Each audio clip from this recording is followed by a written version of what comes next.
আসসালামু আলাইকুম, welcome back to my channel. কেমন আছেন আপনারা সবাই? আশা করি আল্লাহর অশেষ রহমতে কাছে দূরে যে যেখানে আছেন সবাই ভালো আছেন। আমরা আল্লাহর অশেষ রহমতে ভালো আছি। প্রতিদিনের মতো আজকে আরেকটি ব্লগ শুরু করলাম। আজকে সকাল থেকেই ব্লগটি শুরু করেছি।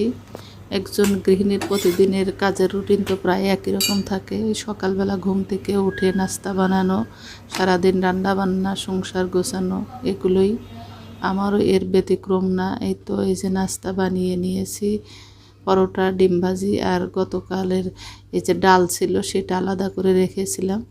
আমি একদিন পরোটা বানিয়ে প্রায় এক সপ্তাহ বাচ্চাদেরকে দেই। প্রতিদিন তো আর বানানো সম্ভব হয় না, একবারে বানিয়ে ফ্রিজে রেখে দেই। সকালের নাস্তা শেষ করতে না করতেই প্রচণ্ড ঝড় বৃষ্টি শুরু হয়েছে। অনেক বৃষ্টি। আজ বেশ কিছুদিন হলো অনেক গরম ছিল। আল্লাহর অশেষ রহমত যে এই বৃষ্টিতেই গরম অনেকটা কমে গিয়েছে। একদম নাবিশ্বাস অবস্থা ছিল। কাজকর্ম, খাওয়া দাওয়া, চলাফেরা সব কিছুতেই অস্থিরতা। এত বেশি বৃষ্টি হয়েছে যে এতে অনেক ঠান্ডা পড়েছে, গরম চলে গিয়েছে, এখন অনেকটা শান্তি। আসলে বৃষ্টি না হলে এরকম গরম যাওয়া সম্ভব ছিল না। আল্লাহর অশেষ রহমত, আল্লাহর কাছে অনেক শুকরিয়া যে বৃষ্টি হয়ে গরমটা এখন কমে গিয়েছে। দেখতে দেখতে ঈদ তো চলে আসলো। ঈদের আর দেরি নাই, 2-1 দিন দেরি আছে। এর মধ্যে অনেক কাজকর্ম করতে হবে। এই যে দুপুরে রান্না করে নিচ্ছি। এখানে আমি মুরগির মাংস রান্না করেছি, এটা প্রায় শেষের দিকে।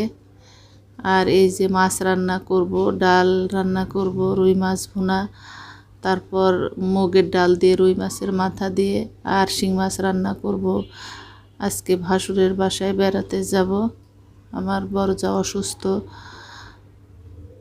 দেখতে যাব। ঈদের আগেই ঘুরে আসি, 2 ছেলেকে নিয়ে যাব। এর জন্য রান্না বান্না আগেই সেরে নিচ্ছি। দুপুরের খাওয়া দাওয়া শেষ করেই রওনা হয়ে যাব। আবার আজই ব্যাক করব, এর জন্য তাড়াহুড়া করেই রান্না করে নিচ্ছি। আল্লাহর অশেষ রহমত যে বৃষ্টি শেষ হয়েছে।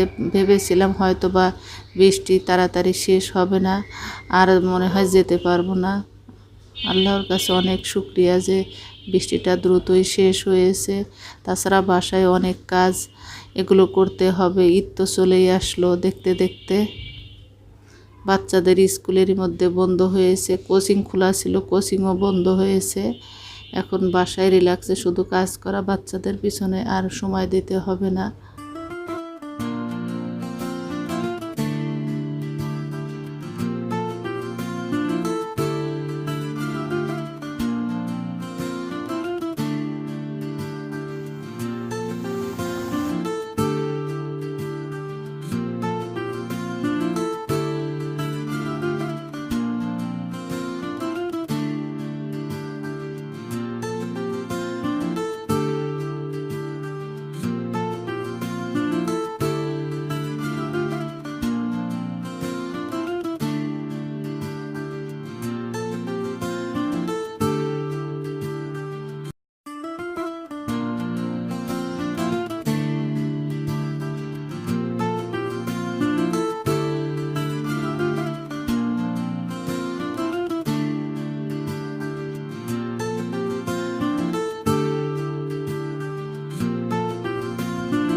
এই তো এই যে দুপুরে রান্না বাড়া শেষ করে খাবার টেবিলে দিয়েছি।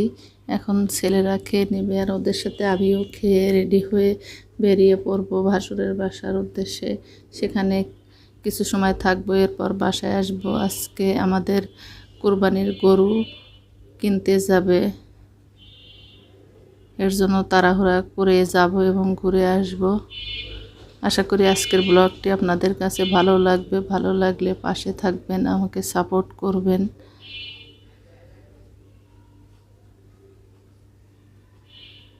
এই তো এই যে 2 ছেলে নিয়ে বেরিয়ে পড়েছি, এখন যাচ্ছি।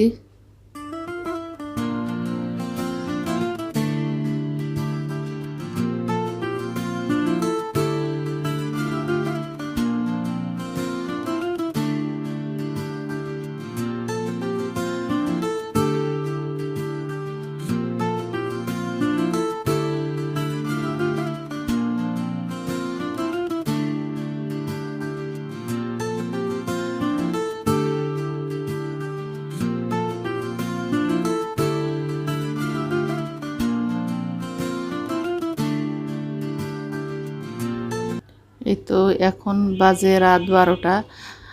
আলহামদুলিল্লাহ আমাদের কুরবানির গরু চলে এসেছে। এরই মধ্যে আমার বড় ছেলে আর আমার ভাই, আমার ভাসুর গরু কিনতে গিয়েছিল। আমাদের গরুটাও এই যে কিনে নিয়ে এসেছে, বাসায় নিয়ে আসলো এইমাত্র। আপনাদের সাথে শেয়ার করার চেষ্টা করলাম।